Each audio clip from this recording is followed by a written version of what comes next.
The first round slammed into the blast wall behind the M60 and showered the old tank in dust and pebbled concrete. Inside the turret, the air tasted of oil and sweat and adrenaline. Captain Avery Monroe's headset crackled with two voices at once: the panicked Overwatch drone operator and the flat, too calm fire direction officer. Valkyrie 1, enemy batteries are spooling again. You've got 30 seconds before they level Sector Red. Then we do it in 20, she said. The tank growled as the driver inched it forward, tracks biting through rubble. This wasn't a sleek M1 with composite armor and digital everything. It was steel, age, and will. The kind of machine people laughed at when she'd pointed to it on the motor pool manifest. Outside, the siege guns thudded like a giant knocking on the city's ribs. Target, artillery piece, bearing 085, hull defilade, she snapped. Gunner, heat up, heat up. She could feel her crew's fear in their breathing, in the way no one wasted words. They knew the math. Old tank, modern war, enemy all around.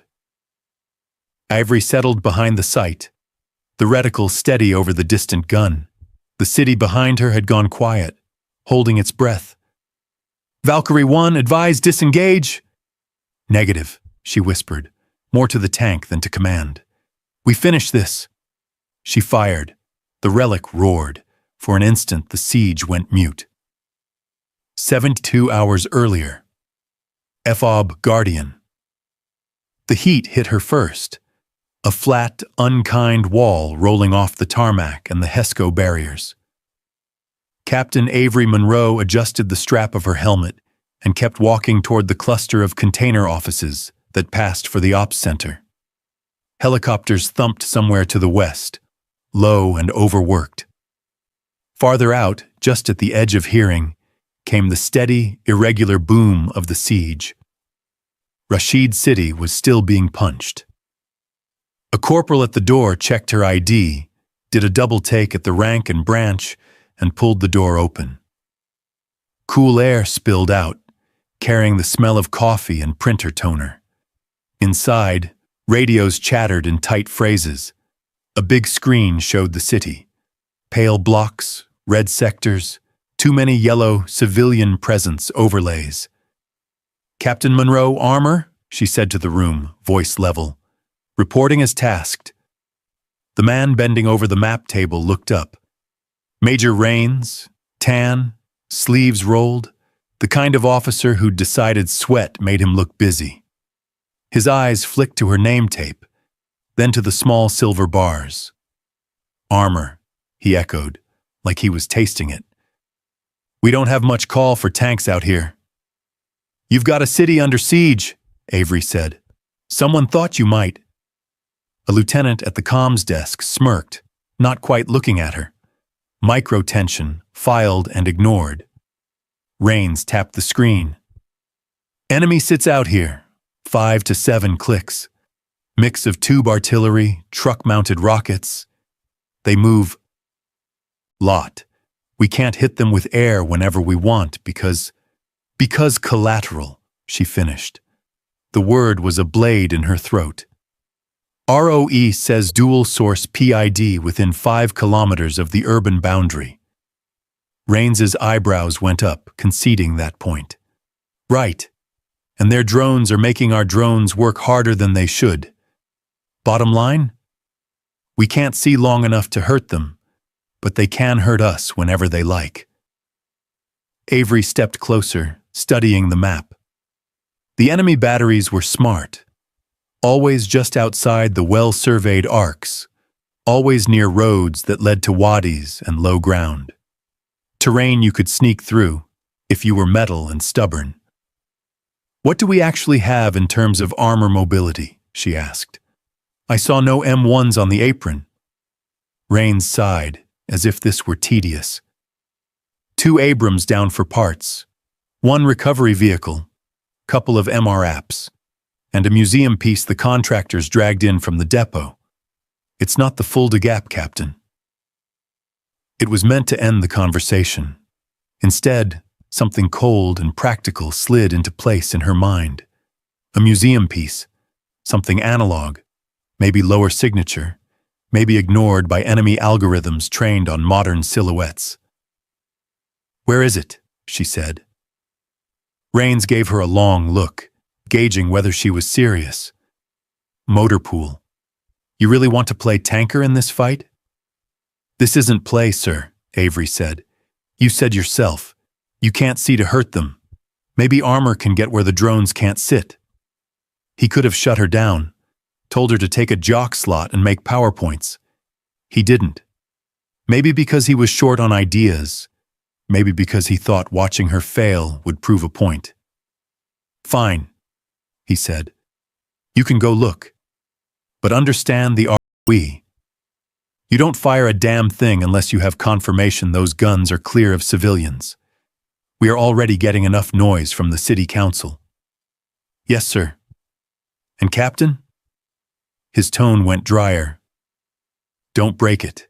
We can't order another antique off Amazon." That got a chuckle from the lieutenant. Avery didn't give them the courtesy of a smile. She turned and walked back into the heat. Outside, the distant artillery thumped again.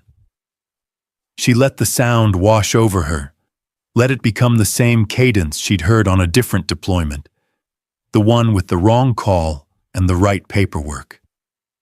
That time she'd fired under imperfect data. That time, a report had cleared her. Reports didn't have to watch families run. This time she swore the data would be perfect, or she would put herself where she could see. The motor pool sat behind a row of T-walls, sun glaring off parked vehicles, and there, under a torn shade net, was the museum piece. Faded green, broad turret, long 105mm gun like a raised fist. M60A3 stenciled faintly near the hull. Old, everyone said. Obsolete, everyone thought. Avery stepped up on the glacis, boots ringing on steel, and peered into the open commander's hatch.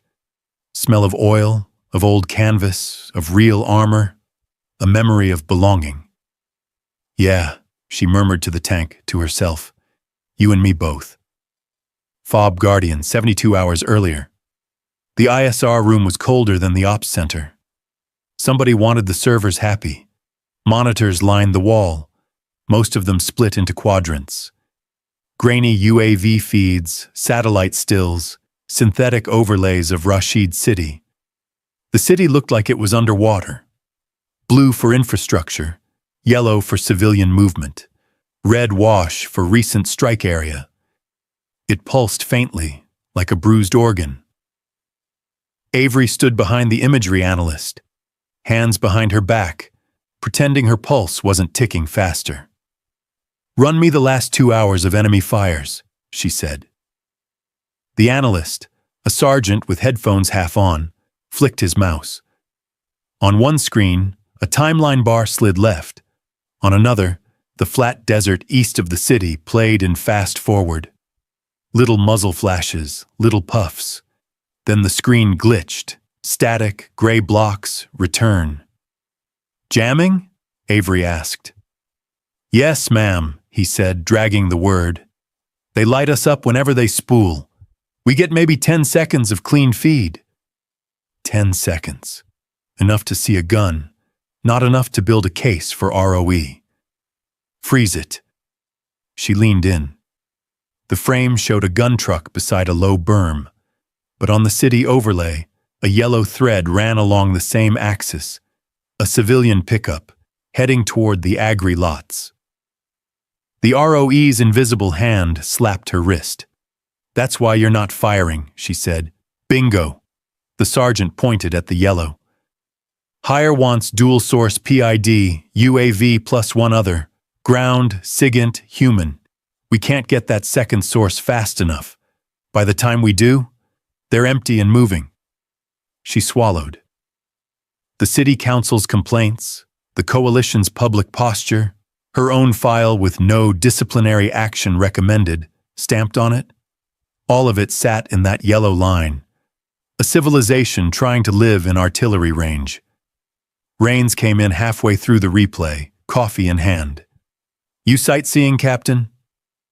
I'm figuring out why you can't kill the people hurting you, sir. He came closer, eyes on the frozen feed. Because we like not being on the front page. Because the city likes having farmers. Because we're not Russians. There's another reason, Avery said. You're trying to solve a ground problem with eyes in the sky. Rains snorted. That's how we do it. It's how we do it when the other guy doesn't jam, doesn't hug civilian traffic, and doesn't move every 10 minutes. She tapped the map with a knuckle. Look at this.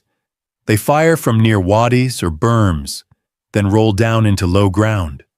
A drone up high gets jammed. A gun with armor and low profile tucked in the folds won't. He studied her, weighing, patience. You're telling me to drive a tank into artillery country.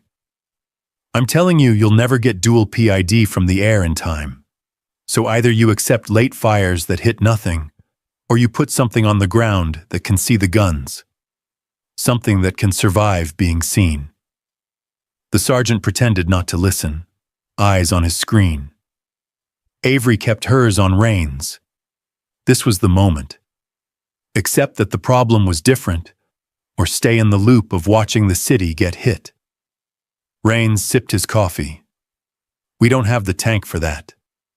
We have one, she said, and the enemy algorithms won't be looking for it. Silence. Not hostile. Tired. The siege had been drumming. Everyone had decided what was possible, drawn the box, sat in it.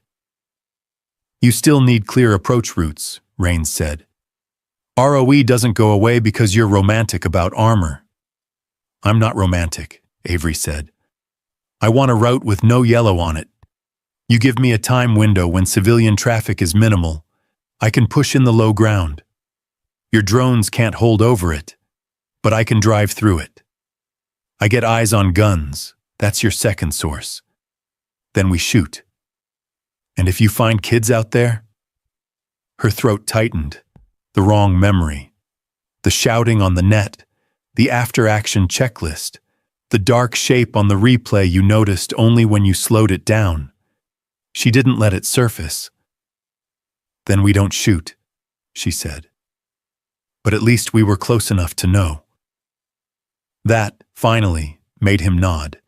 Quiet fortitude was not charging. It was offering to be the one who sat where the decisions hurt. Fine. I'll have routing send you the civilian flow windows, Rains said. You build me something I can sell to hire, not I want to go drive my antique. Yes, sir. He left.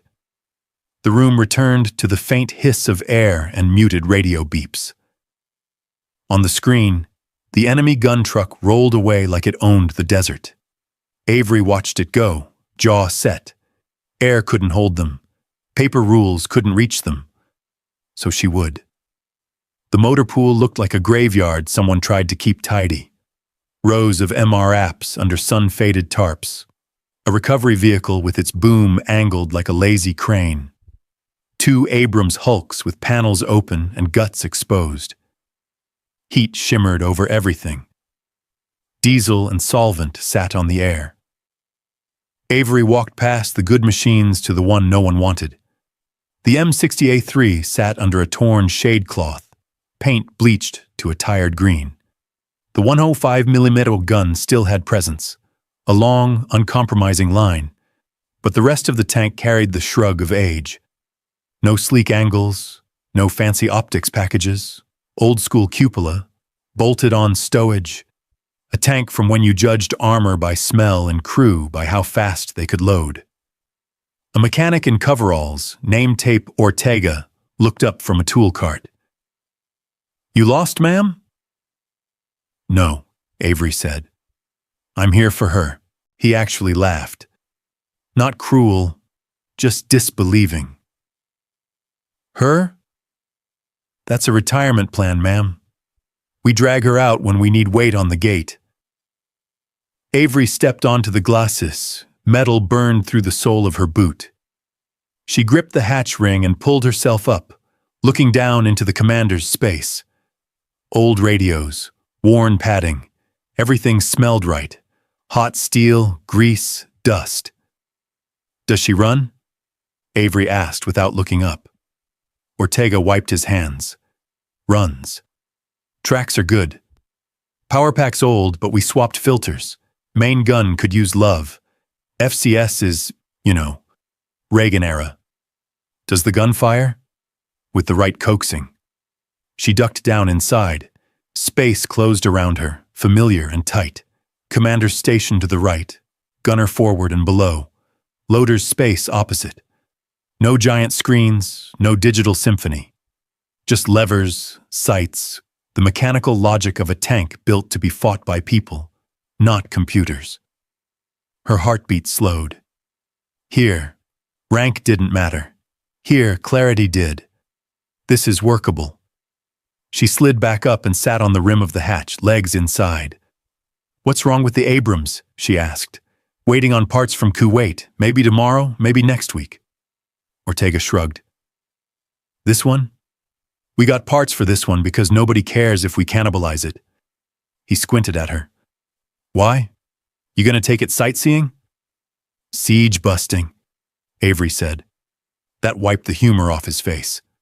"With this?" "With this," she repeated. "Lower signature than an M1, analog. Enemy drones might not even tag it right away. I can tuck it into low ground and get eyes on those guns." He looked past her toward the desert, where the faint thud of artillery came again. "They're shooting at a city, ma'am. Those guys are mean. You take this out there, they hit you. She's not gonna eat metal like an Abrams." "I know what she is," Avery said. "I also know she can get me what ISR can't. I need her weapons certified, comms working, and anything that screams 'I'm hot metal' minimized." Ortega whistled under his breath. "You're serious?" "I'm not here to decorate the motor pool." He hesitated, then nodded slowly. "Okay, we can strip some of the extra kit, maybe run a field expedient heat blanket over the engine deck. Radio is old. We can patch to your handheld for redundancy. But if command thinks you're taking this to the front..." "They gave me conditional approval," Avery said. "I'm owning it." "There," said out loud, "irreversible." She dropped back to the ground, circled the hull. Vision blocks would need cleaning. Tracks looked solid. Suspension a little tired but serviceable. The tank was like her.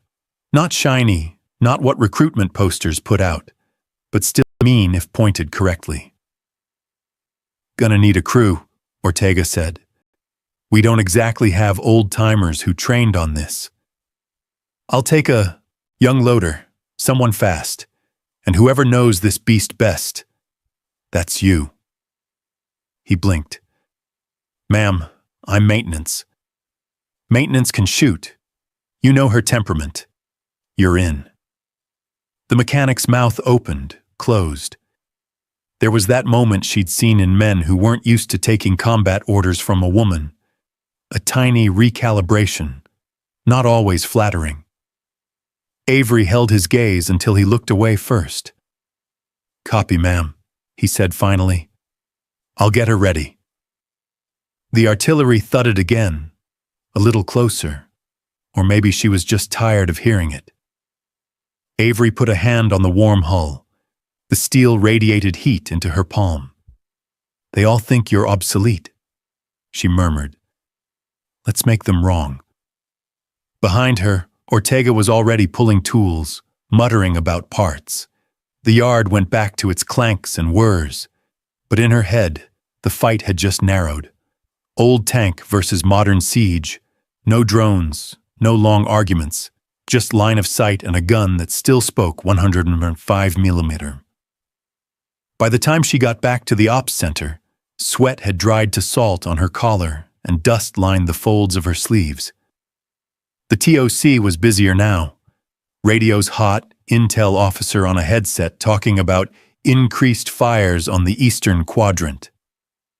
On the main screen, Rashid's city pulsed with new red blooms. Major Rains stood near the comms table, cup of coffee in one hand, frown already in place. He clocked Avery the second she came in. "Captain Monroe, tell me you were just admiring the scenery," he said. "I was inspecting the M60, she said. "It's operational. With minor work it can move and shoot."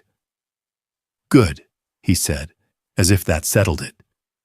"Then we can park it by the north wall and let the locals take pictures." She didn't sit. She stepped closer to the map, keeping her tone even. "Sir, that tank is the only armor we can push under their drone window. Abrams are down. MRAPs can't survive an artillery counter-battery. This is what we have." He regarded her over the rim of his cup. "We are not in the business of throwing people at artillery." "We already are," Avery said. "The people just happen to be in a city. Getting hit." That landed. A couple of staff looked up, then looked away, because she was right, and because it was easier not to agree out loud. Rains set the cup down. "Our problem isn't courage, Captain. It's ROE. We cannot shoot fast enough to justify the risk of putting a tank in range. Unless the tank becomes your second source of PID." She tapped the desert east of the city. "Low ground here. Berms here. I can get this vehicle to within direct line of sight. You keep your UAV overhead for as long as you can. I verify visually. We have dual PID. We fire. You wanted a way to hit them. This is it." "You're talking about driving a 40-year-old tank into an artillery envelope," Rains said.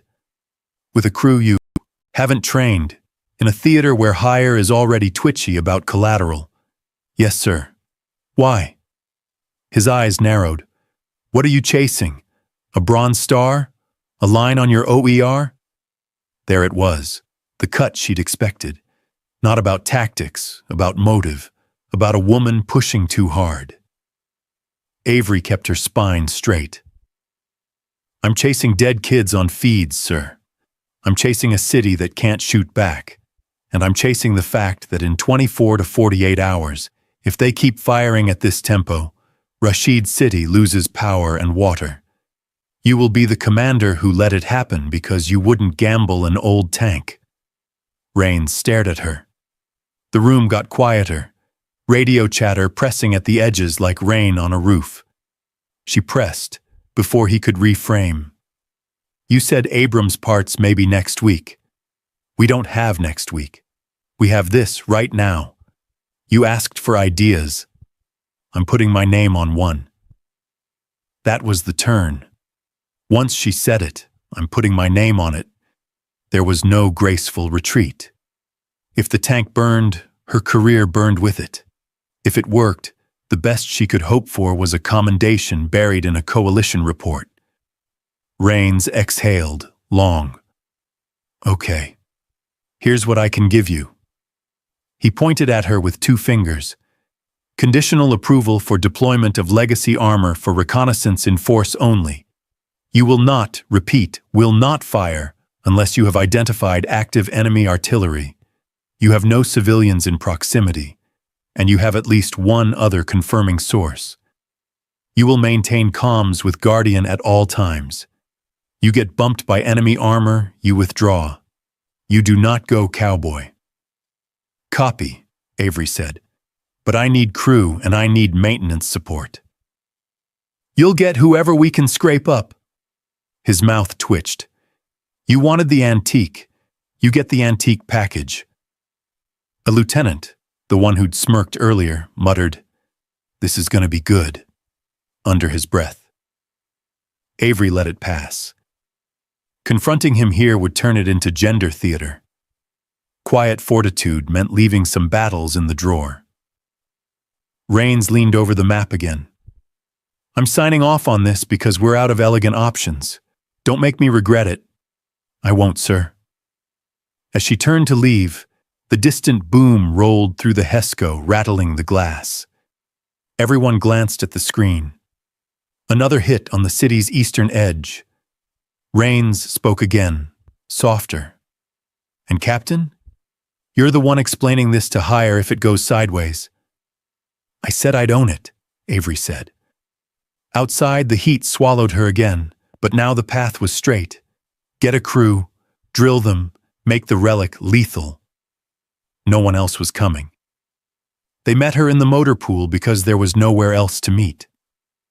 Ortega was already knee-deep in the M60's flank, sleeves rolled, cursing at a stubborn panel. Beside him stood a kid who looked like he should still be at Fort Benning graduation. Freckles, crew cut too sharp, name tape Keller. Next to Keller, leaning on a toolbox, was a specialist with the bored posture of someone pulled off a different job. Taylor. His eyes went straight to Avery's rank, then to the tank, then back to Avery like he was trying to see the punchline. This is it? Avery asked. This is what S3 would cough up, Ortega said. Keller's been doing ammo detail. Taylor's done range work on newer stuff. Ma'am, Keller said, voice a touch too high. Nervous, Avery nodded. Okay, here's how it breaks down. I'm TC, Taylor, you're gunner. Ortega, you're driver and maintenance. Keller, you're loader. Taylor frowned. Ma'am, I'm not. You can shoot, she said. You just haven't shot this. You'll learn. That cut his protest off. She could see it in his jaw. He'd expected to be told he wasn't ready. Instead, she handed him responsibility. It stuck. She slapped the hull. Up! They climbed. Hatches clanged. The sun beat down on them. Avery dropped into the commander's spot and looked around at faces filling the cramped space. This was where the trust had to start. 4 people shoulder to shoulder in a steel box older than all of them. This tank is analog, Avery said. She's loud, she's hot, and she's not going to forgive sloppiness. But she will do exactly what we tell her. We're going to run a battle drill. Target acquisition, load, fire, dry, no live rounds. Then we run emergency shutdown and bailout. Then we do it again until we don't have to talk. Taylor raised a hand, more out of habit than need. Ma'am, I haven't worked a 105 breach like this. Good. You'll pay attention. She looked to Keller. Loader, you ever thrown a real round? Only on range, ma'am. Not under, time. You're under time now. You keep hands clear of the breach. You listen to the gunner, and you listen to me. I will not lose fingers in this turret because someone got cute. Clear? Clear, ma'am. She felt the familiar shift, the crew molding around a single voice. This was the part she loved and feared. 4 strangers agreeing to die together if the metal failed. Driver, she said to Ortega, simulate movement on my command. I want to feel the tank lurch when I say it. We do it full volume. Yes, ma'am, Ortega said, a ghost of a grin. About time she got to shout. Avery took a breath. Let the commander tone settle in, clipped, certain, leaving no space for doubt. Gunner, main gun, notional target, front. Identified, Taylor said automatically. Eyes to the primary sight even though it wasn't lit like the modern ones. Loader, heat up. Keller grabbed the dummy round, awkward for a second in the tight space, then found his footing. Heat up! Driver, move! Ortega rucked the tank in place, giving them the illusion of mass rolling forward. The hull vibrated. Sweat started under Avery's armor. Fire! She snapped. Taylor mimed the trigger. On the way. Silence, then the imaginary recoil. Avery watched their faces. Keller was breathing fast, but his hands were where they should be. Taylor's posture loosened. Okay, old sight picture, but doable.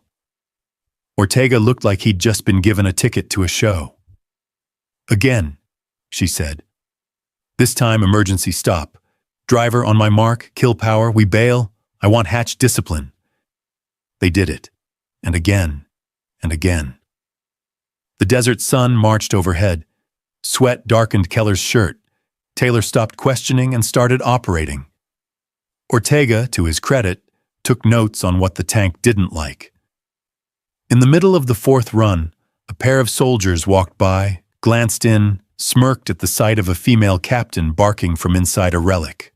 One of them muttered, "Playing tanker, just loud enough." Avery didn't break the drill. She locked eyes with Keller instead. "Loader, focus on me, not on tourists." "Yes, ma'am," he said, cheeks redder, from heat or embarrassment. She didn't care, as long as it fueled precision. Quiet fortitude. Not storming over to the bystanders, not making a scene, proving the point in steel and timings. When she finally called a halt, they spilled out into the hot air. The tank ticked as it cooled. Avery checked her watch. They'd been at it over an hour. "You three are now Valkyrie 1, she said. "This tank rolls, you're on it. You speak to me on net. You keep your gear packed and your head right. We're going somewhere the drones can't help us." Taylor whistled softly. "We actually doing this, ma'am?" "We are," Avery said, "because no one else will." Keller swallowed but nodded. Ortega just patted the hull like an old dog. The crew was imperfect. Young, mismatched, unproven, but it was hers. They rolled out just after 1600, sun still savage but shadows starting to stretch. The M60's engine was a steady, throaty growl beneath Avery's boots. She stood half out of the commander's hatch, goggles on, headset snug, tasting dust and hot metal.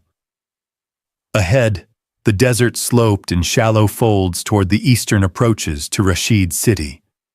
The same folds she'd told Rains she could use. "Guardian Valkyrie 1 departing North Gate," she said on the net. "Route Cobra, recon in force." Static, then the talk's calm voice. "Valkyrie 1, Guardian. Copy departure. ROE remains as briefed. No fires without dual PID. Enemy drone activity moderate. Report contact." "Wilco." She ducked down a little, tapping Ortega's shoulder. "Driver, keep her at 10. Stay low. We pop over that rise too fast. They'll see heat and dust." 10 it is, Ortega said, eyes on his periscope. The tank crawled, tracks clinking, weight sagging slightly with each uneven patch. Inside the turret, Keller sat ready by the breech, helmet a size too big, trying to look relaxed. Taylor scanned through the old sight, turret following Avery's body line. "Gunner, eyes out for truck-mounted tubes," Avery said. "Anything with rails, anything under camo." "Roger, ma'am." The city was off their right flank, distant, quiet, as if it were listening. Farther out, artillery rumbled again. Not at them, at someone else's problem. It still made her jaw tighten. They eased into the first low ground, a shallow wadi, dry and hard-packed. Perfect. Exactly the kind of terrain a drone overhead would struggle to track if the tank stayed close to the wall. "This is workable," Avery murmured. A sharp beep crackled over the net. Guardian again. "Valkyrie 1, Guardian. Be advised ISR reports increased enemy UAV launch east-northeast of your position. Time now." "Damn." "Copy, Guardian," she said. To the crew, "Heads up, enemy eyes in the sky." Ortega muttered, "Of course they pick now." Avery rose just enough to scan the sky. Nothing at first, just brutal blue. Then, a gnat-sized glint, moving wrong for a bird. "Drone, 1 o'clock high," she said.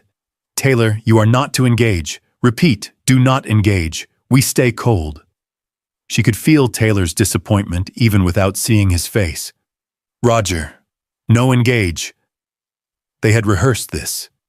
The enemy would notice unusual movement. If the tank acted like a target, it would be treated like one. If it acted like background, maybe it bought time. The drone angled, lazy, then steadied. It was looking. "Driver, button us behind that rise," Avery said. "Don't silhouette." Ortega nudged the tank left, letting the desert's slight lip cover most of their mass. Not perfect, the turret would still show, but better than nothing. "Valkyrie 1, Guardian." The talk came back, a shade more urgent. "Enemy artillery has slowed. Possible ISR tasking on your position." So they'd noticed. This was the moment she'd built the whole argument for. Armor in the folds, close enough to see. And the instinct rose fast. Push on, prove it, find a gun, and call the shot.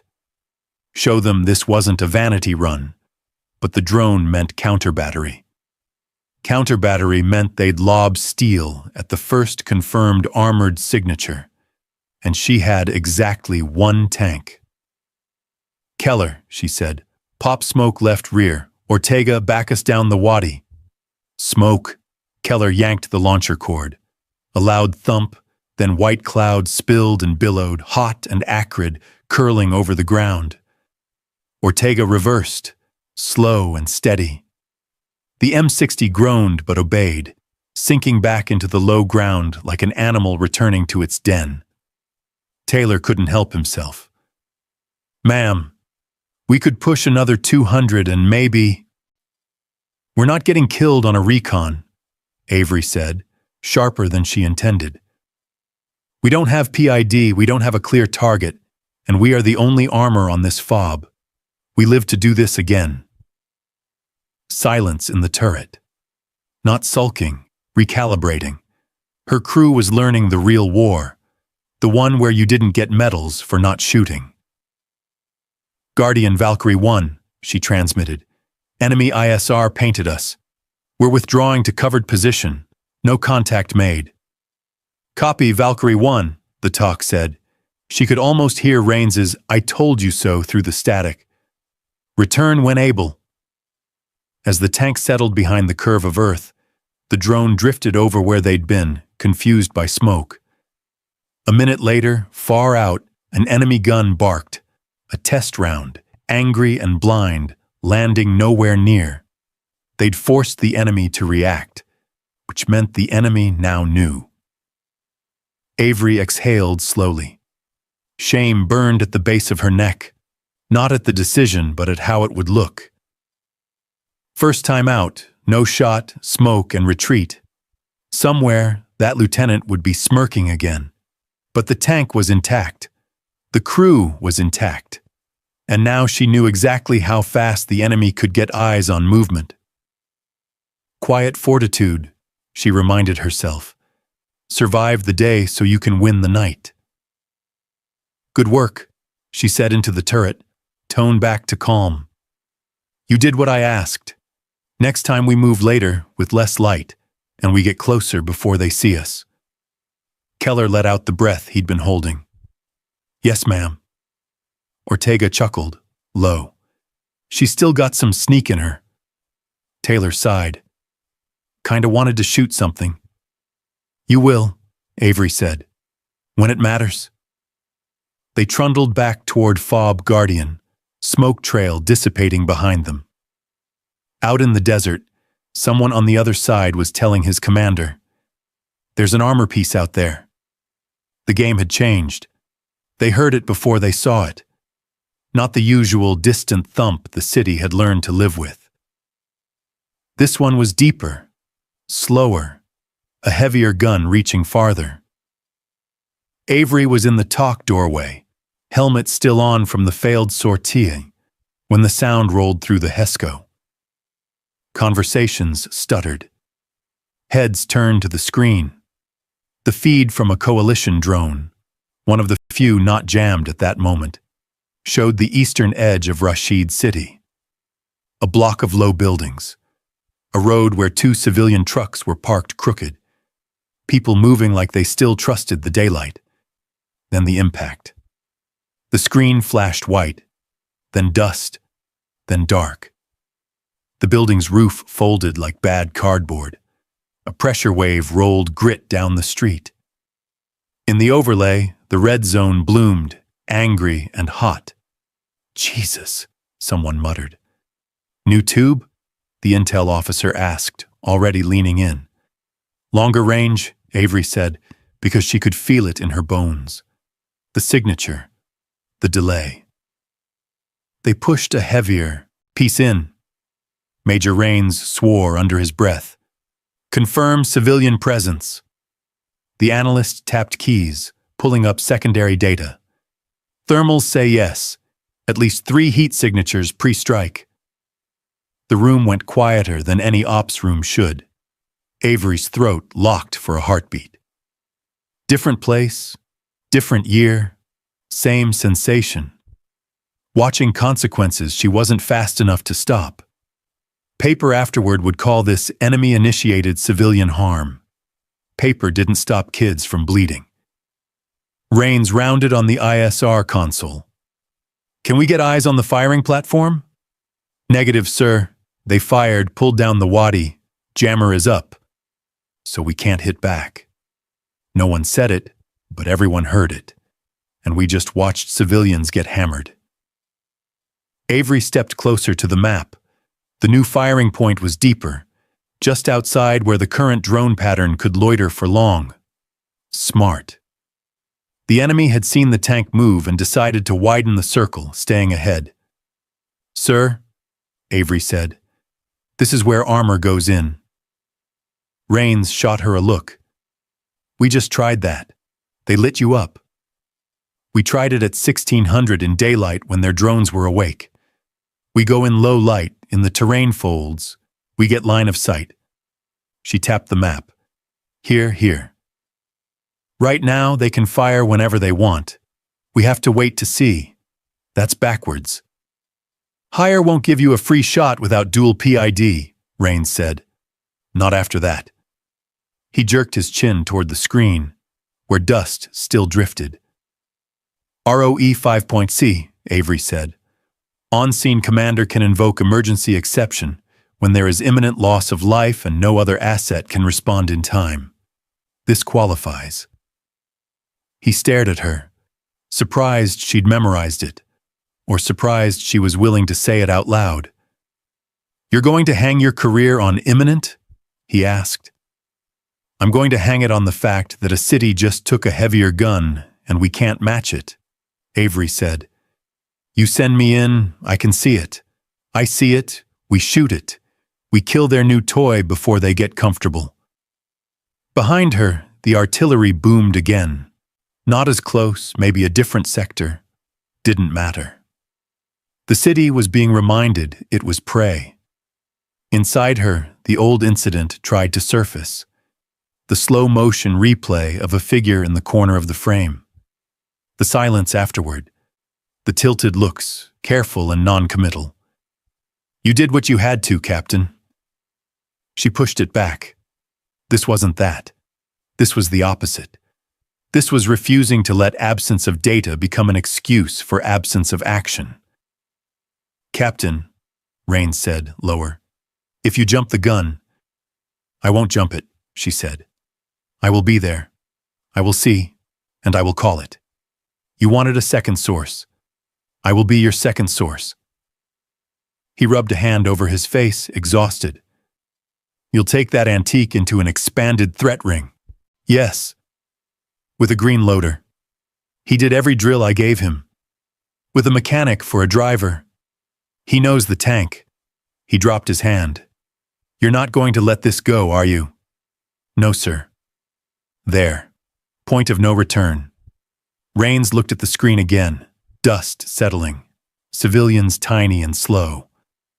Fine, he said. You plan a night push. You keep comms open.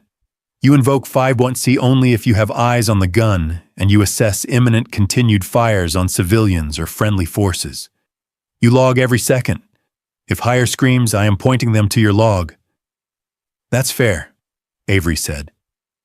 As she turned to leave, he added, and Captain, don't miss. If you go cowboy and miss, they'll bury you under policy. She paused at the door. I know. That's why I won't miss. Outside, dusk was sliding over the fob, cooling the metal, thickening the shadows. The kind of light her tank could hide in. The kind of night you used to go cut an enemy's throat. She headed for the motor pool. Time to make the relic a hunter. Night made the motor pool bearable. The sun was down, the steel cooled, and work lights threw hard white cones over the M60 like it was on an operating table. Generators hummed. Somewhere deeper in the fob, somebody laughed over music, the safe kind of night. Out here it was all clanks and low voices. Ortega had the engine deck open. Keller stood on the hull handing him tools. Taylor sat in the turret, helmet off, cleaning the sight housing with a rag like it could make 1980s Glass C 2025 targets. Avery walked up, sleeves rolled, clipboard tucked under her arm. Not because she needed the paper, because Command liked paperwork when things blew up. She preferred steel. How bad? She asked. Ortega glanced up, a headlamp band around his helmet. Not bad, just old.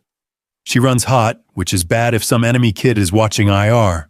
We can't make her invisible, but we can make her less loud. Do it, Avery said. He grinned. Already doing it?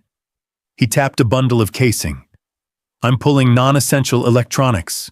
Half this wiring's for stuff we're not using. Less heat, less chance we pop a fuse when you're trying to fire. Will we still have comms to Guardian? Yeah, I'm not pulling your lifeline, just the junk. That was the turn, accepting less comfort, less redundancy for a lower signature. The elegant solution would have been a modern tank. This was the solution you built in the dark with what you had. Keller leaned down. Ma'am, is it true we're going out tonight? Yes, Avery said.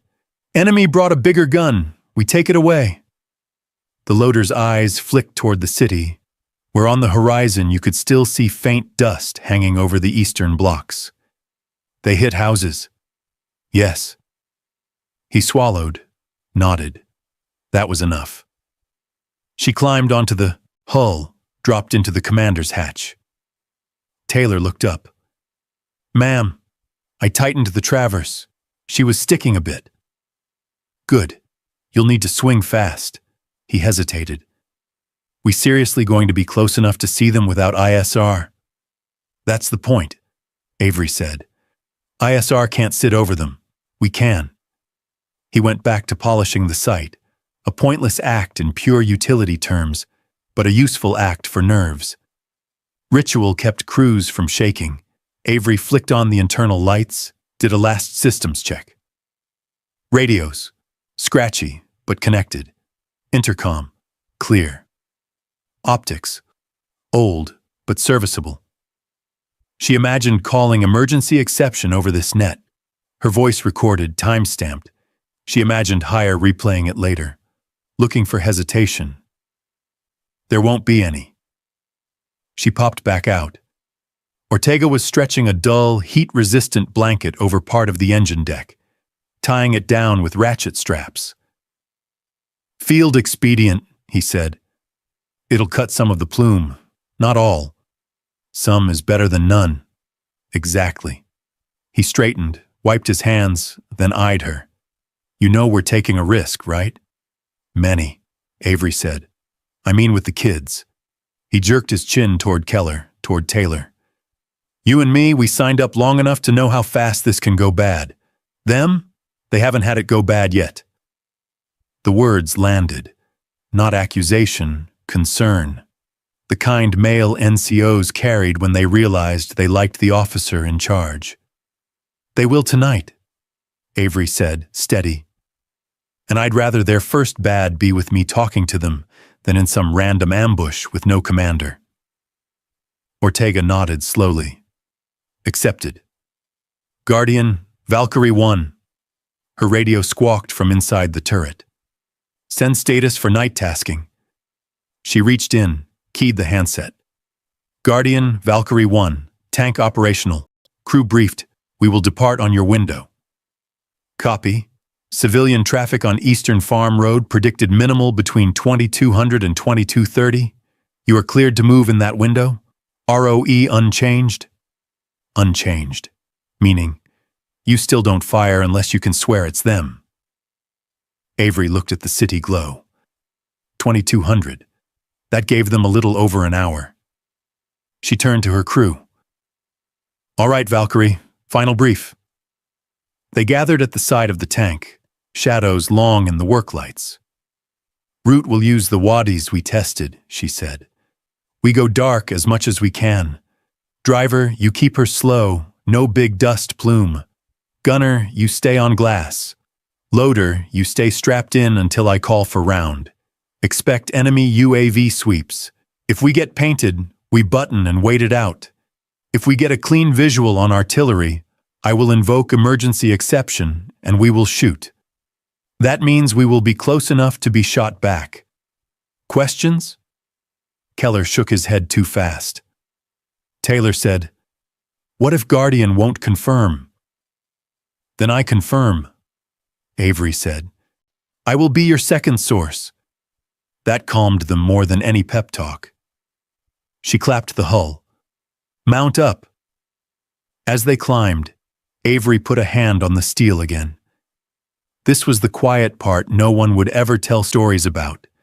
The stripping of wires, the arguing with ROE, the field-rigged blankets. But without this, the loud part, the shot that silenced a siege, would never happen. Quiet fortitude, she thought, and dropped into the turret. At 22:10 they rolled out. The Phobie lights fell away behind them, replaced by desert shadow and a sky full of hard stars. The city was a low, amber glow off their right, like someone cupping a candle against the night. The tank's engine sounded louder than it had all day, every rev a flare to enemy ears. Driver, keep it gentle, Avery said, half out of the hatch, NVGs throwing the world into grainy green. We're guests out here. Gentle, Ortega murmured, and the M60 eased forward, nose dipping as it slid off the gravel road into the first shallow wadi. The temperature had dropped, but inside the turret it was still warm, 4 bodies in tight steel. Keller's breathing was a soft rasp on the intercom. Taylor's voice was low as he talked to himself, settling behind the sight. Guardian Valkyrie 1, Avery transmitted, voice barely above a whisper, though the radio didn't care. Departing on tasking. Route Cobra, comms check. Valkyrie 1, Guardian. Comms good. Civilian traffic nil. UAV holding south for now. You are green. Green. She ducked lower, letting the hatch rim hide her profile.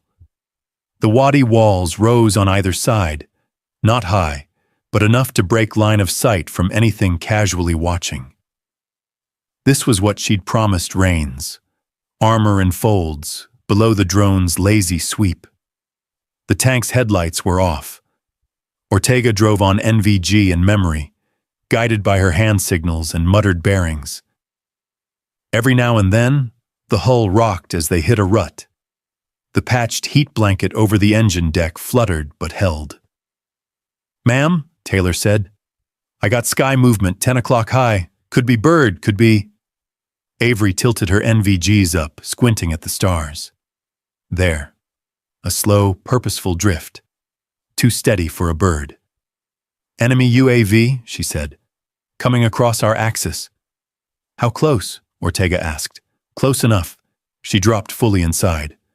Driver, kill engine, now! The world changed. The growl cut off mid-breath, leaving only the tick of cooling metal and a ringing in her ears. Sudden stillness slammed into the crew. Hold, Avery said. No one move. No chatter. The tank sat in the dark wadi like a crouched animal. Above, the faint whine of the drone drifted closer. It wasn't a big one, not the kind that could drop a bomb, but it didn't have to be. All it had to do was see. Avery held her breath. She could feel Keller trying to slow his. The NVG image showed the wadi wall, the scrub, the tank's own hull, all painted in soft green. Every creak felt amplified. Every blink sounded like a shout.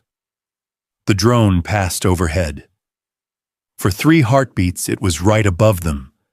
A faint mosquito buzz, the sound of distant, indifferent hunting.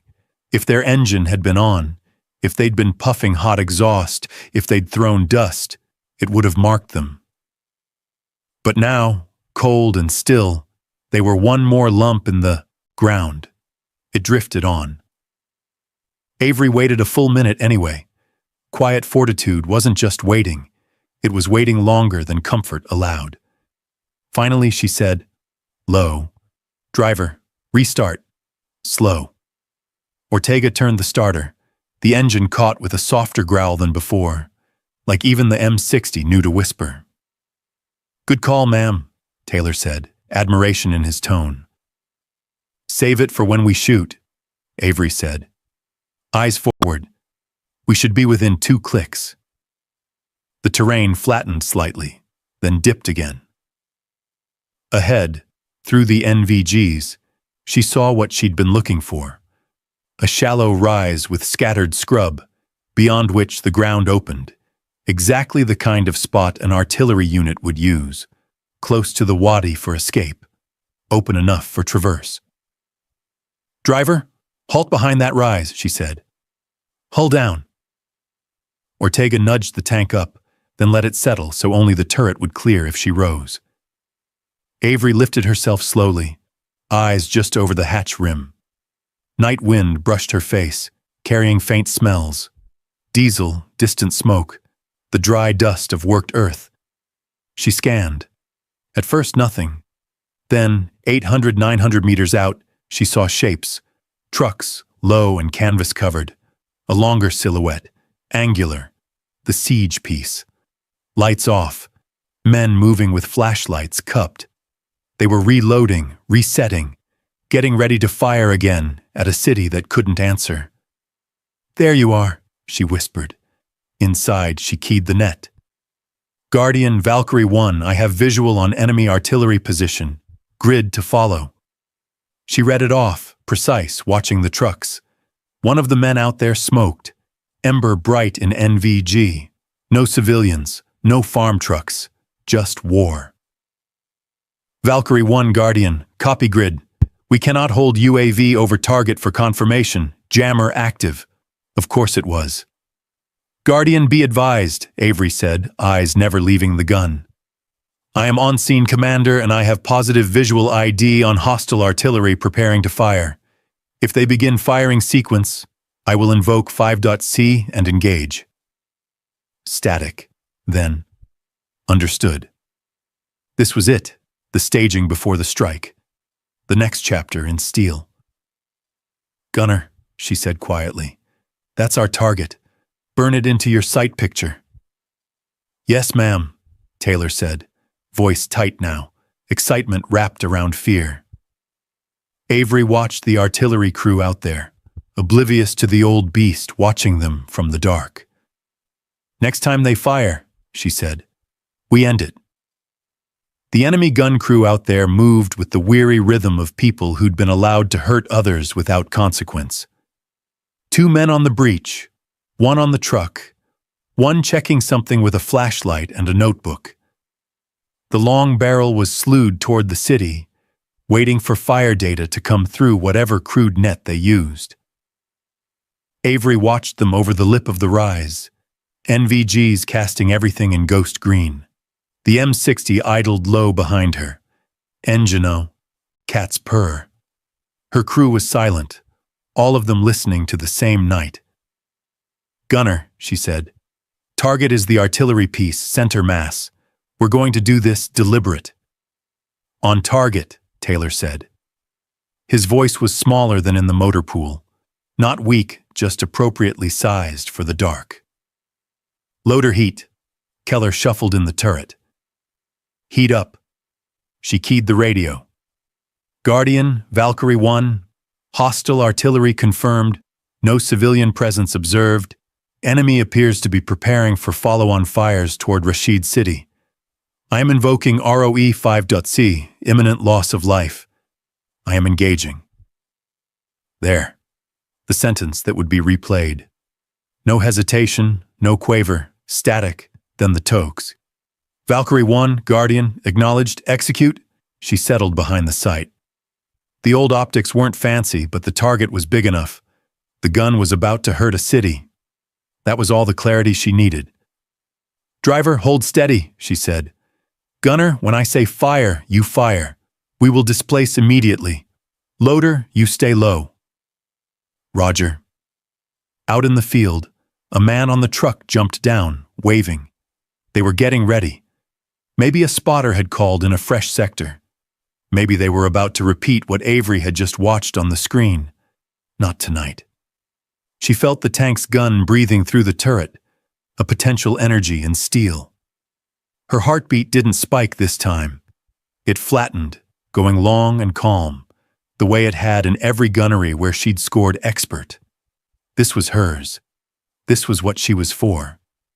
Send it, she said. Fire. On the way, Taylor squeezed. The M60 roared, a deep-chested bark that punched the night. Recoil slammed through the turret, shoving Avery against her harness. Dust burst around them.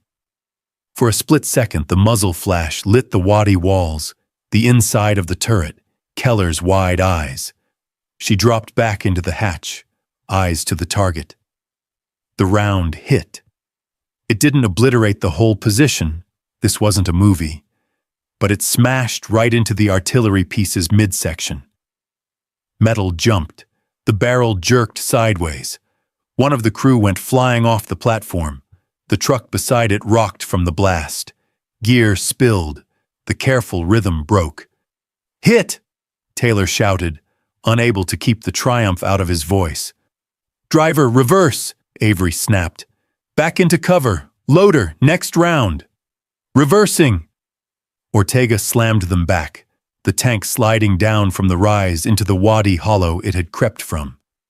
Keller scrambled for another round, hands surer than in drills. Out in the desert, everything went loud.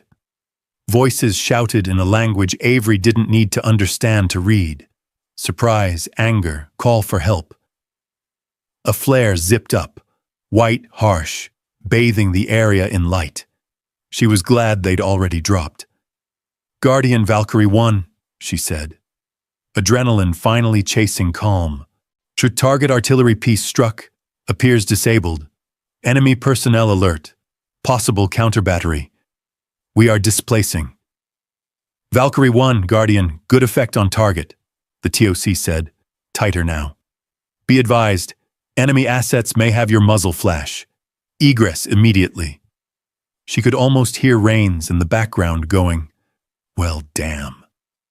The tank backed into deeper shadow. Ortega angled them behind a thicker section of wadi wall. Avery craned up again, just enough to watch the enemy reaction. Trucks were moving, men running, but the gun itself was twisted, useless. They'd have to bring another piece up if they wanted to keep pounding the city. One shot. One old gun. One silenced siege piece. Her chest loosened, not from relief, but from vindication. This was what she'd told them. Get close, see, shoot. Old school is the best school. Ma'am, Keller said, still breathing hard, we actually hit it. That's the idea, Keller. Taylor laughed, short and disbelieving. They're losing their minds out there. They will calm down and look for us, Avery said. Driver, keep us under the wall. We'll ride this out, then move. Roger. For a moment, with the enemy shouting in the distance and the city's glow steady on the horizon, Avery let herself feel it. Not pride exactly, but a rightness. The old incident, the one with the imperfect data and the long AAR, had been a wound. This was a counter-scar. This was her saying, when I see, I shoot, and I save. But she didn't let it linger. Counter-battery radar might still ping their location, and the enemy now knew that somewhere in the folds, an armored ghost had teeth. "Stay sharp," she said. This was the easy part. The desert didn't stay dark for long. The first flare had gone up at the gun line. Now a second one hissed higher and brighter, bathing the folds of earth in harsh, colorless light. Shadows went sharp. Every rock had an edge. Anything moving would be obvious. "Damn it," Ortega muttered in the driver's seat. "They're painting the whole sector." "Hold under the wall," Avery said. "Let them search wrong first." They sat in the wadi, engine low, turret pointed back toward where the enemy would come from. Avery could hear them now, truck engines revving, men shouting in clipped bursts. The hit on the gun had hurt them. Hurt men got stupid, but they also got fast. "Guardian Valkyrie 1, she transmitted. "Enemy reacting to engagement, multiple vehicles moving, requesting recommended egress." There was a longer pause than she liked. Then talk. "Valkyrie 1, Guardian. Be advised, enemy maneuvering elements now occupy your primary route north. UAV confirms movement on route Cobra return. Secondary route south shows sporadic civilian movement. Cannot clear." So the neat sand table line home was gone, and the backup lane was dirty with civilians. ROE just reached out again and took her by the collar. Taylor swore softly. "So, we're stuck?" "We're not stuck," Avery said. "We're choosing." Keller whispered, "Ma'am." She took a breath, looked up over the hatch rim. In the flare light, she could see dust plumes where enemy trucks were crossing the open ground toward the wadi system. They weren't right on top of her, but they were converging on the general area the muzzle flash had come from. If she gunned it now, tried to sprint, they'd spot the heat and dust, and every RPG out there would get a crack at the antique. If she went south, she'd risk rolling over whoever was trying to flee the bombardment. She thought of the city, the momentary silence they'd bought. That silence would vanish if the enemy realized the armor was gone, and it was safe to set up another gun. "Guardian, Valkyrie 1, she said, keeping her voice flat, professional. "Primary egress blocked. Secondary cannot be cleared of civilian presence. I am remaining in place to draw enemy attention. Request FOB counterfire readiness." "Valkyrie 1, that's not—" The voice on the other end cut itself off, maybe looking at the same feed she was. "Copy your intent. We will posture fires." That was it. The irreversible part. She had told command she was staying. If they died here, it was her call, not enemy brilliance. She dropped fully into the turret. "All right, listen up. Enemy is pushing toward our flash. We're gonna let them get close. Then we're gonna sting and scoot along the wadi. Short bounds. We keep them looking at us, not lining up a new gun on the city." Keller looked pale in the red interior light. "Ma'am, can we make it back?" "We can make them work for it," Avery said. "We stay disciplined. We live." It wasn't a lie. It just wasn't a guarantee. Outside, engines got louder. Headlights speared the night, carving through the flare glow. Light trucks, likely technicals. Maybe one older APC. She could hear the heavier diesel. "Gunner," she said, "you are weapons-free on positively identified hostile vehicles entering this wadi. No friendlies in the area. Driver, be ready to reverse on my call." "Roger. Roger." She risked another peek. The first truck nosed toward a lower cut in the ground, a likely approach. Men in the back, weapons up, jittery. They were hunting ghosts. Good. Let them. "Target truck, 11 o'clock, 400 meters, she said. "Heat." "Heat up," Keller said, faster now. The truck bounced, angled their way. "Fire!" The M60 boomed again, louder in the confined space. Muzzle flash lit the wadi. The round slammed into the truck's front quarter. The vehicle blew sideways, tires shredding, men tumbling. Screams cut across the desert. "Driver back!" Avery shouted. "Now!" Ortega threw the tank into reverse. The old beast lurched backward, treads clawing at dirt.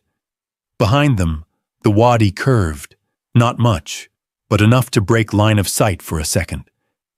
Dirt erupted near the hull. Enemy small arms, maybe a RPG that hit short.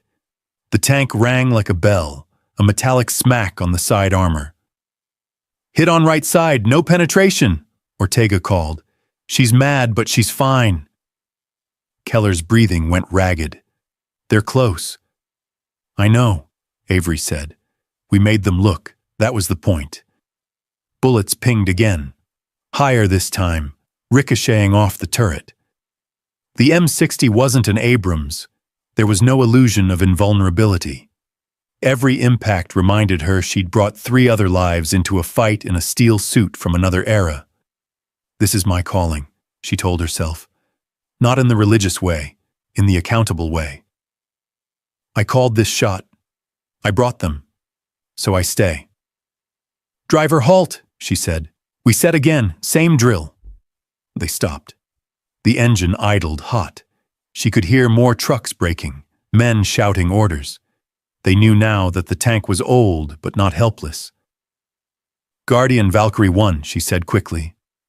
"Enemy engaged at close range. We are delaying in Wadi. Any indirect support?" "Valkyrie 1, Guardian. Negative on indirect. Proximity to civilian zones. Hold position." "Of course." Avery gritted her teeth. "Then we hold." She looked at her crew. Sweat, wide eyes, trust. Quiet fortitude meant not telling them how bad this was. It meant being the wall while the desert closed in. "Get ready," she said. "They're not done." The next impact shook the whole hull. Not a penetration, Avery could tell by the sound, but closer, meaner. Dust sifted down from seams. The M60 groaned like an animal punched in the ribs.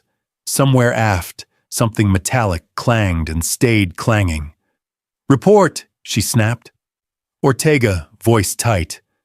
"Mobility's hurt, ma'am. Right track roller took a piece of something. I can move us, but not fast and not uphill." So, they could crawl, but not sprint. In a wadi being combed. At night lit by enemy flares. Keller's breaths came too fast over the intercom. A countdown to panic. Taylor was quiet, which was worse. Quiet meant he was picturing what happened to tanks that couldn't move. Avery dropped fully into the turret, slammed the hatch. The world went metal and heat and breathing. Outside, small arms rattled, inaccurate, angry. The tank's interior lights were red, making everyone look like they were already bleeding. "Listen up," she said, pitching her voice into the commander register, low, firm, as if she had all the time in the world. "We are not dead. We are just slower. Slower means smarter." Keller swallowed audibly. "Ma'am, if they haven't yet," she cut him off. "And they don't know exactly where we stopped. We're going to help them be stupid." She reached for the radio. Her fingers were steady because she made them steady. This was the part her old incident had never let her practice. The part where you lied on purpose to keep people alive. "Guardian, Valkyrie 1, she said, then shifted her tone slightly, like she was talking from a different angle. "Be advised, enemy has fixed us at grid." She rattled off a position 200 meters north, where the wadi widened and would look like a sensible place for a tank to stop. "Request immediate support." Then, without taking her finger off PTT, she clicked to a different frequency, the one she knew enemy ears sometimes listened to from previous SIGINT briefings, and repeated enough of it in clear English that if anyone was trying to track the tank, they'd go look at the wrong bend. She released the key, Taylor stared at her. Just told them where we aren't? We just told everyone where the tank is supposed to be, Avery said. So we're somewhere else. Outside, shouts shifted, distorted by the wadi. A truck engine revved and moved away, toward the false grid. The deception was working faster than she'd hoped. Men hunted patterns more than noise. "Driver," she said, "give me 2 meters back and left. Keep the hull tight to this wall. I want only turret showing if they crest." Ortega eased the M60, metal squealing softly. The hull nestled closer to the dirt wall, like a ship huddling against a pier. It wasn't perfect concealment, but it shortened angles, forced anyone coming in to get dangerously close. Another round smacked the wadi lip above them, showering them in dirt. The tank rang again. Keller flinched. "Loader," Avery said. "Breathe. In 4, out 4. He followed the counts because soldiers followed counts. His shoulders came down a notch. She let herself feel the heat then. Trapped, stale air, scent of cordite and oil, the tick-tick of hot metal cooling unevenly, an iron coffin. That was what everyone called a disabled tank, in every army, every language. A place you might die without ever seeing the sky again. No, not tonight. "Gunner," she said, "set your sight on the bend we just lied about. If they show there, you smoke them. Driver, the second we take a close RPG, you pivot us to face it. I don't care if we grind the wall." "Yes, ma'am." "Yes, ma'am," radio hissed.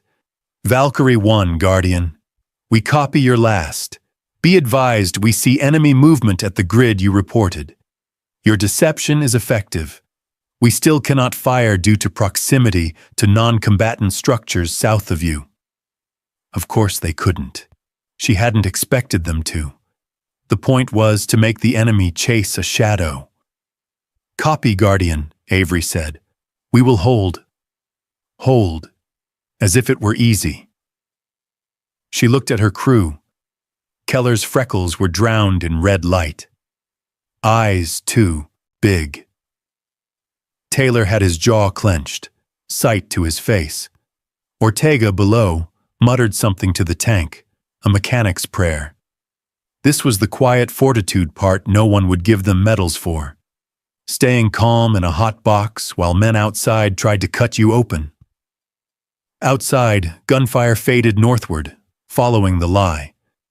Engines receded. Someone out there shouted, "Tank!"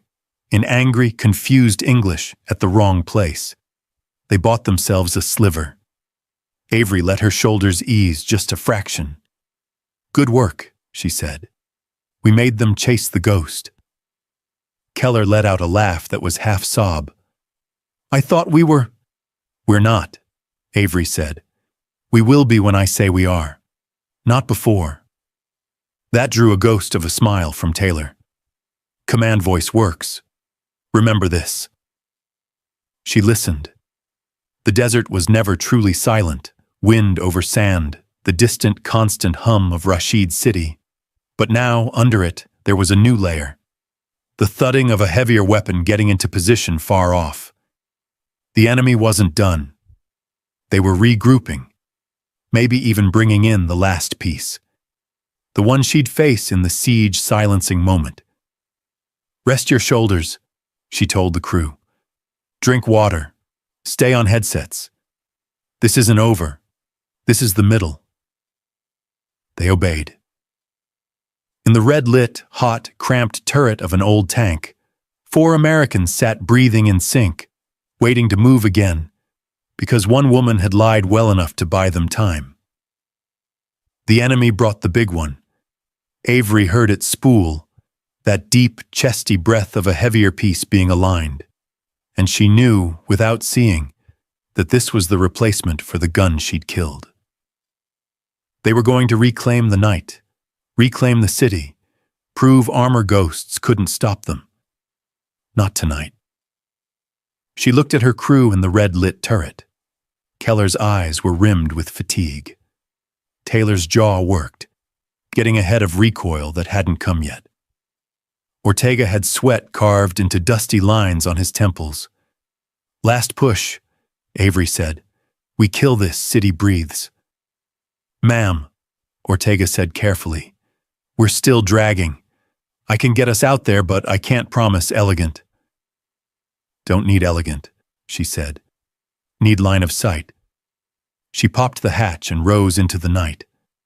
Flares still hung in the sky, but lower now, drifting. Smoke from earlier engagements smeared parts of the desert. Beyond it, at about the same angle she remembered from the drone feed, she saw the shape.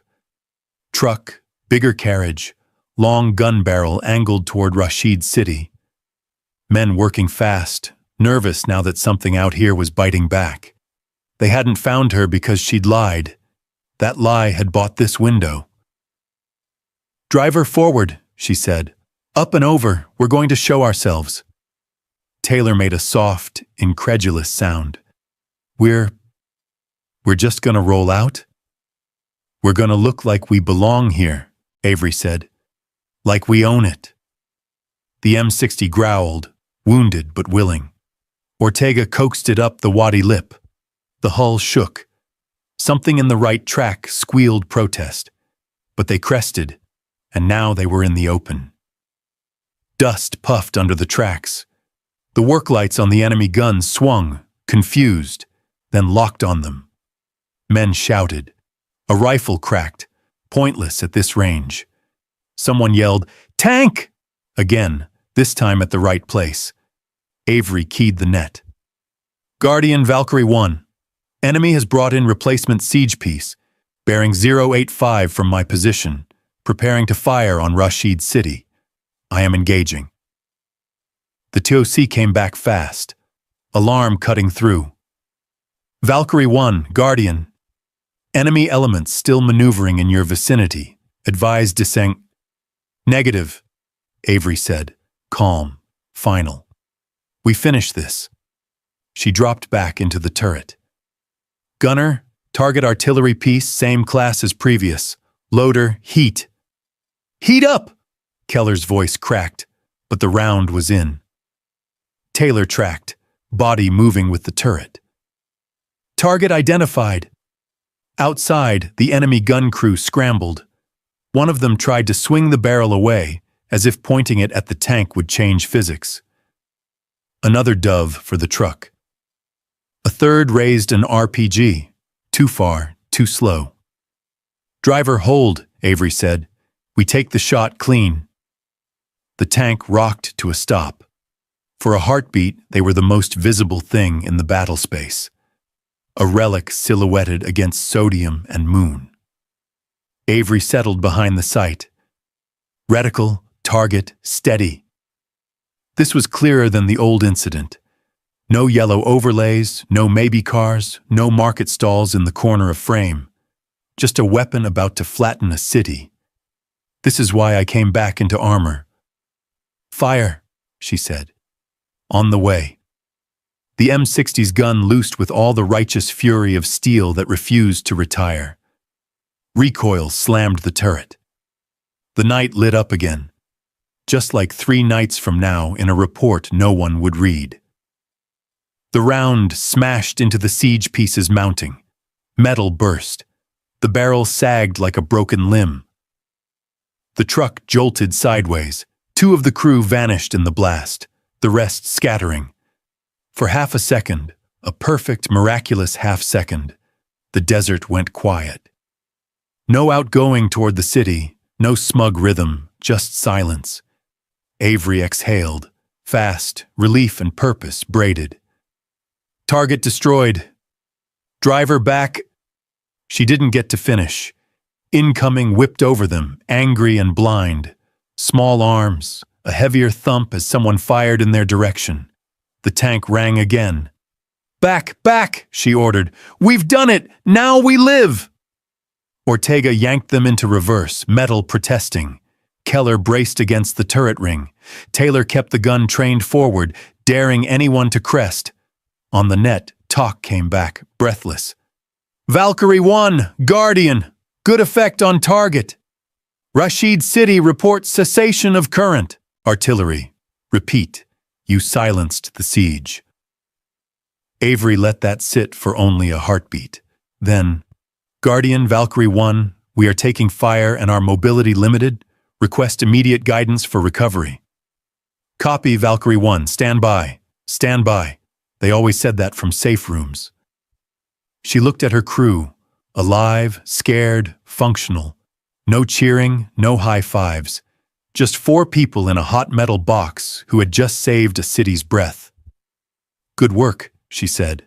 No one else was going to do it. The tank was still ticking hot when they left it in the motor pool. Recovery teams swarmed around it, talking welds and tow bars. Ortega refused to leave until he'd patted the hull like a wounded friend. Keller walked off in a daze, clutching his helmet. Taylor just sat on the track for a minute, staring at his hands. Avery didn't get to do any of that. A runner met her at the gate. "Ma'am, TOC wants you now." Of course they did. The ops center at night was harsher. Fluorescents on, air cold, printers whispering. The big screen showed Rashid City in quieter colors. No fresh red blooms. It looked for the first time in days like a place merely enduring, not being beaten. Major Rains was at the table with a laptop open, a digital DA form on the screen. He looked up, gave her a flat once-over. Dusty, sweat-streaked, hair plastered under the helmet line. "Captain Monroe," he said. "Congratulations. You just made my night and my paperwork worse." She took off her helmet, tucked it under her arm. "Sir." He gestured to the chair beside him. "Sit. We're doing the initial AAR while it's still warm. Hire already pinged for it." She sat. The seat was cold, which was wrong after the tank's heat. Her body still hummed with recoil and adrenaline. Now she had to turn that into sentences. Rains scrolled. "All right. Walk me through. Time of departure, 22:10. You reported visual at 22:24. You invoked 5.C at 22:06. You engaged at 22:07. You were told to disengage and you said negative." I said, we finished this, sir." He smirked, tired. "Yeah, I heard." He started typing. "Justify invoking 5.C. Enemy had introduced a heavier siege piece capable of striking deeper into the city," Avery said, hands folded to keep them from fidgeting. "ISR was denied by jamming. I was the only asset with unobstructed visual. Based on enemy activity and recent pattern of fires, I assessed imminent continued fires on civilian-populated sectors. No other coalition asset could have responded in time." Rains typed it nearly verbatim. "You realize that's textbook." "It was a textbook situation," she said, "just not one we like." He kept typing. "Casualty report? None friendly, unknown enemy, vehicle mobility impaired. Collateral? None observed, none expected. Engagement was outside civilian traffic. Corridors at a known siege position." He nodded, satisfied, then glanced sideways at her. "You didn't have to roll out that far, you know. You could have stayed in the wadi and waited for daylight. Let higher posture something fancier." Avery met his eyes. "No, sir, we couldn't. They would have fired again." He studied her for a long moment, like he was deciding whether to poke at the thing under the surface. The old guilt, the reason she pushed. He let it go. "What you did out there was not stupid," he said finally. "Risky, but not stupid." "I wasn't trying to be heroic," Avery said. "I was trying to be useful." "That's the line," he said, and typed it. "Command loves that." Printer word. A sheet slid out with everything she'd just lived, turned into boxes, grids, and times. Rains signed, then slid it to her. "Sign here. You're owning the emergency invocation." "I said I would," she said, and signed. He took the paper back, looked at her handwriting. "This'll go up. They'll probably log it as successful employment of legacy platform. Maybe someone will make a lessons learned slide. Tank still runs, Avery said. Crew's shaken, but fine. Ortega wants parts. He can have them, Rains said. Hell, I might even say nice things about you on the sit rep. It was meant as a joke, but it rolled off her. The gap between what it had cost, the sweat, the hot metal, the kid trying not to panic in the turret, and what would be written, successful, was too wide to laugh over. Rains must have seen it. His tone softened a notch. The city's quiet right now because of you four. They don't know it. They'll probably never know it was a US tank, let alone which one. But it's quiet. That's all I wanted, Avery said. He nodded toward the door. Go check on your people, then get some sleep. We're not done. Enemy'll adjust. Yes, sir. She stood, helmet under her arm, and stepped back into the warm night. Over the fob walls, Rashid City's lights burned steady, not flickering under impact. Somewhere people were eating or lying down or calling family, not ducking. They would never know an old American tank had crawled out and bared its teeth for them. Quiet fortitude, she thought. You do it. You write it down. And you let it go. Tomorrow, she'd have to make sure Keller didn't start shaking again, that Taylor got his aim praised, that Ortega got his parts. Tomorrow, she'd have to show them this was normal, survivable, meaningful. Then she could be still. Morning over FOB Guardian came in layers. Generator hum, distant city noise, the smell of breakfast MREs being heated. No sirens from Rashid City, no hollow booms punching the air, just an ordinary, tired base waking up. Avery stood on the motor pool berm with a paper cup of coffee, looking down at the M60. It was parked off to the side now, engine cooled, panels open where maintenance teams had started poking. In daylight it looked older again, paint dull, welds obvious. No one passing it would guess it had silenced a siege 6 hours earlier. Footsteps crunched behind her. Keller.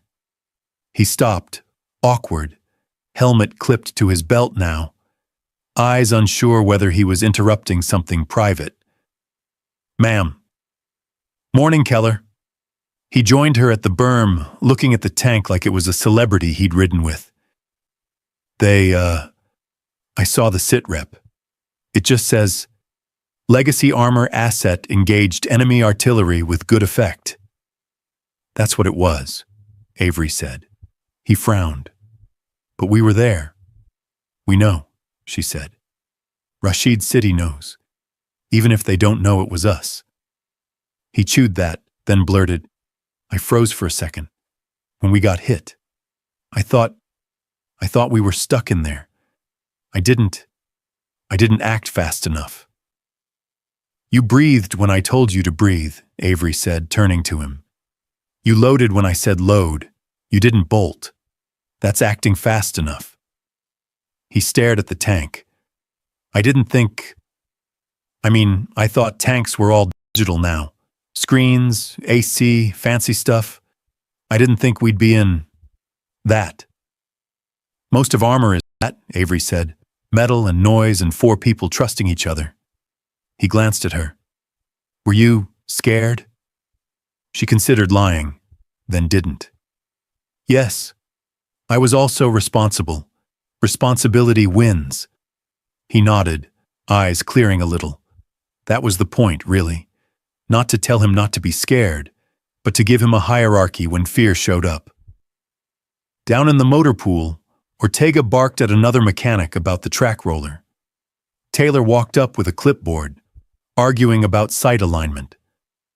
The crew had fallen into the rhythm of people who had done a hard thing together and were now pretending it was routine. Avery sipped her coffee. You're going to stay on Valkyrie, she said to Keller.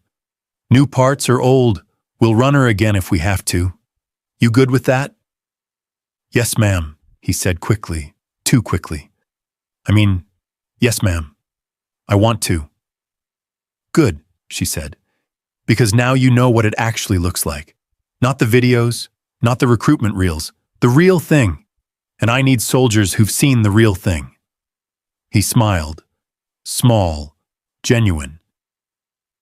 You really think they won't mention us by name? I think, if we're lucky, someone up the chain will give the FOB a pat, Avery said. Maybe Rains will get a line for innovative employment. Maybe I'll get a commendation buried in a folder. But this? She nodded at the city glow. This is the win. He followed her gaze. Rashid City sounded different in the morning. Market carts, vehicles, human noise, not sirens. You ever want the big credit? He asked, curious, not rude. Sometimes, Avery said. Then I remember the time I didn't have the data and people got hurt. I'd rather have this, the quiet success, than the loud failure. He let out a breath. That makes sense. Also, she said, letting a little dry humor in, tanks don't care about credit. They care about maintenance. So go help Ortega. That got a real laugh. Yes, ma'am. He trotted down the berm toward the tank. Ortega yelled at him to grab a wrench. Taylor waved the clipboard like it was a sword. The crew reassembled around the relic they'd taken to war. Avery watched them for a moment longer. The urge to go back inside, to check on the AAR's progress, to make sure her name was spelled right. It flickered. She let it go. They knew what she'd done. The people whose screams she'd prevented would never scream about her. That was enough. She turned toward the FOB's edge. Beyond the walls, Rashid City's morning climbed proper, a sound like normal life. She let it soak in, proof that the shot she'd taken in the dark had landed where it needed to. Quiet fortitude, she thought. Do the hard thing. Write it down, hand it over, then teach the next kid to do it better. She finished her coffee and went to join her crew. This story isn't really about an old tank. It's about what it costs to do the right thing when nobody is clapping. Avery's win is quiet, almost anonymous. And that's the point. Some of the most important victories in uniform and outside it happen in rooms with fluorescent lights and forms to sign, not on parade grounds. It tells the audience that courage isn't always the loud charge. Sometimes it's the decision to take responsibility, to act with clarity when the rules are messy, to protect people who will never know your name. If you're drawn to characters like that, women who lead without theatrics, military stories that care more about moral weight than explosions, arcs where skill and integrity matter more than recognition, then stay close, keep reading, and let's keep building worlds like this together.